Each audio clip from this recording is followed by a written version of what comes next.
What's up guys, Jessa here with Adventure Endeavor, and this video is going to be all about our 1989 Jeep Grand Wagoneer. So we picked this Jeep up a few months ago and we've been trying to make it roadworthy while living on the road, which can be kind of difficult. We're going to go through all the things that we fixed on this Jeep so far because it breaks quite often.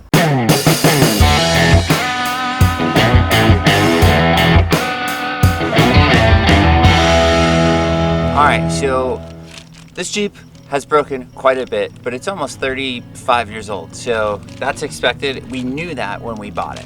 One of the things that was really annoying when we first bought it was 3 of these windows did not work. And after a little bit of research and ordering a couple of these, they call them J-tracks, which is a plastic track. This is how the windows mount on these Grand Wagoneers. We were able to pull out the door panel. We lubed everything up. We got the windows working really good.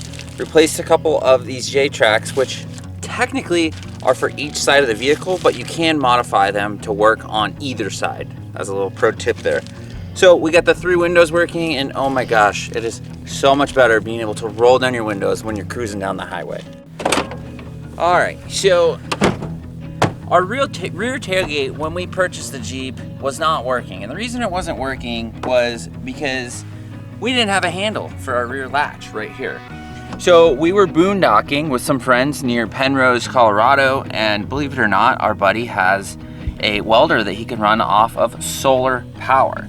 So we actually got a piece of solid stock and we fabricated a little latch for ourselves for the rear tailgate. We welded it on and it's been working great ever since. Really nice. It makes easy access of all your paper towels that we keep back here. Yeah, I think we really need some organizational bins in here. Well, what do you guys think? The paper towels are great because we're always dealing with oil and grease when we're working on this thing. So, if you've ever had an old vehicle, you know one of the most finicky things are these dang headliners. When we got ours, it was actually up, but I could tell the previous owner had done some double-sided tape and then it got hot out and it fell down and it was really annoying and then it was catching the wind. So, we got some super strong industrial strength double-sided Velcro, stuck it up there, but then the Velcro wasn't sticking to the cardboard. So we had to get some epoxy, and this is our setup that we used because we have to get, we have to get creative when we're on the road to basically push the headliner up onto the Velcro to get it all stuck. This is just to show you guys. Now the headliner is stuck up there really nicely, and I'm really happy with this headliner overall. It's in really good condition, especially now that it's staying up. Toolkit, this is our handy dandy tool to pop the hood. So the hood on the old girl doesn't really come unlatched, but I got it figured out, I hope.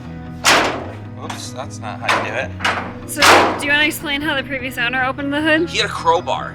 I asked him if it was included in the sale, and he said it was not, unfortunately. But anyways, you gotta put this in here, and you kind of just jimmy it.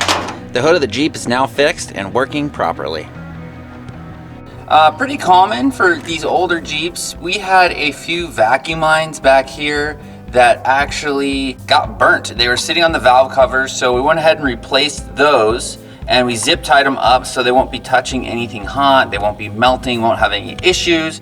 And in the back, it actually had the factory connections back here that were very difficult to get off. It's like a crimped on hose clamp, but we got them off. Now we put new hose clamps on, and we have our new lines. And the reason we fix those is because we were having a very, very rough idle. So we used some carburetor cleaner, did the old school method of kind of spraying around the motor, and then when you hear the idle go up or down or change where that carb cleaner hits, you know there's an issue there. So we traced it down and we found 2 vacuum hoses that had burnt completely through. This might be a little bit ghetto, but we actually ended up doing some JB weld on the top cap of the radiator.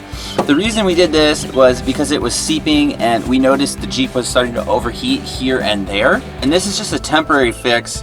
We want to do a new radiator, but we got some future plans coming and we're not sure that this is the correct radiator we need. That'll be in a different video. But for now, it's not leaking fluid anymore. It seems like the leak has stopped and we're not really having overheating issues anymore. So for us, that's a good enough fix for the time being. And of course, you don't want any leaky fuel, any carburetor lines. We had a line right here, it was cracked, so we went ahead and just cut a new hose, put it on there. And now we don't have the carburetor leaking fuel all over a nice hot motor. It might be hard to tell, but we had a massive oil leak under here. And we went ahead and did a new pan gasket and a rear main seal, and to be honest, this thing is still leaking. It is substantially better than it was before. You can tell there's a little bit of seeping here and there, but overall it's not too bad. I just checked the oil on occasion, and that was a pretty big project, especially doing that when we were boondocking here, laying in the dirt and all that fun stuff. Same with the transmission pan. We went ahead and replaced the tranny pan. That was a fun project. Everything is more difficult when you're laying in the dirt.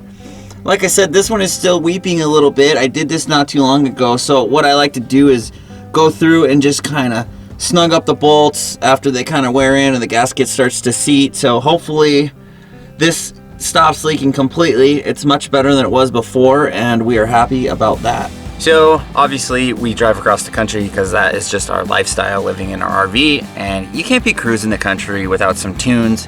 So we went ahead and got 2 new speakers. I think they're 5.25 inch size, and the door panels here in the front. And what we did was we just added this small little amp, and then we have an auxiliary cord so we can listen to our music. Obviously this was here, a little charger for all your gadgets and gadgets.